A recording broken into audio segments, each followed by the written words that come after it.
પતિ પત્ની દિવાળીની શોપિંગ કરવા માટે તૈયાર થાય છે. બહાર નીકળતી વખતે ખાટલામાં સૂતેલી વૃદ્ધ માને જોઈ પતિ પત્નીને પૂછે છે કે માને કંઈ લેવું હશે.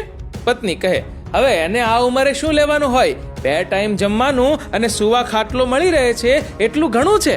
છતાં તમને લાગતું હોય તો પૂછી જુઓ, કંઈ લાવવું હોય તો. પતિ મા પાસે જાય છે અને કહે છે, માં, અમે લોકો દિવાળીની ખરીદી કરવા જઈ રહ્યા છીએ, તમારે કંઈ લાવવું છે? માએ કહ્યું, બેટા, ત્યાં જે જોઈએ એ મળી જાય. દીકરાએ કહ્યું, હા માં, શહેરનો મોટામાં મોટો મોલ છે, ત્યાં જે જોઈએ એ મળી જાય. માએ કહ્યું, તો દીકરા એક કામ કરજે ને, ત્યાંથી થોડોક મારા માટે સમય લઈ આવજે ને. અને દીકરાની આંખ ભરાઈ આવી.